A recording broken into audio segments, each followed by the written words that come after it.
shock and disbelief from neighbors living yards away from where Lizzy Shelley's body was found. Anymore, you don't know what can happen in your neighborhood. They open up to 2 News about the emotional end to the search. We have live team coverage from Logan with a closer look at the investigation. And my wife was literally in tears watching the news. Lizzy's case touching people across the state. How a promised reward will now go for a new purpose. First on 2 News at 10 tonight, mystery remains behind the motive in the murder of 5-year-old Lizzy Shelley. This, as police are all but certain the body found in Logan today is that of the missing 5-year-old. Yeah, we have team coverage for you tonight as a community copes with the death of little Lizzy. First, we want to go to Jeremy Harris, who spoke with neighbors who live just yards away from where her body was discovered. And Mark, investigators believe that it was right through this canal that Alex Whipple brought young 5-year-old Lizzy Shelley, and it was over in this grove where her body was found today. We're not far from where this search began. Obviously a difficult time for search teams, but the important news tonight is that she was found.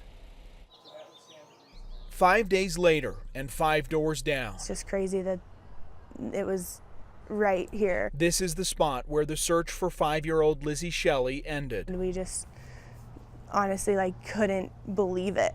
We just couldn't wrap our heads around it that they had actually found her. Kylie Black lives here. She tells me she broke down in tears when she heard the news that Lizzy's body was found here. And we were just shaken. We were both just kind of shaking. The site is less than a block from the home where Lizzy disappeared. And it's not like this area hadn't been searched. The property owner tells me there were teams here on Saturday, Sunday, and Monday. They even dug up some compost in this yard looking for any sign of Lizzy. Investigators likely knew Alex Whipple had come through here because this is the same property where they found the discarded beer can.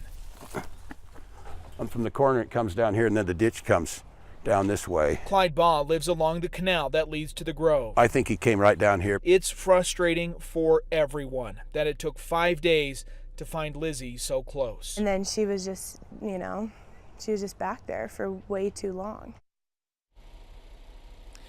Tonight I spoke with the police chief here in Logan. He tells me that those search teams were likely within feet of her body, but he also said that it was somehow concealed. Now, what exactly that means, we don't know right now. We also don't really know the condition of her body when it was found.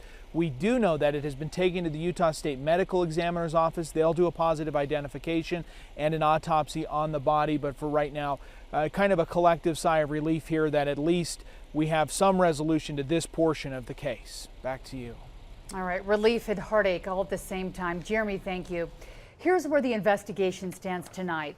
A medical examiner will need to officially confirm the identity of the body found today.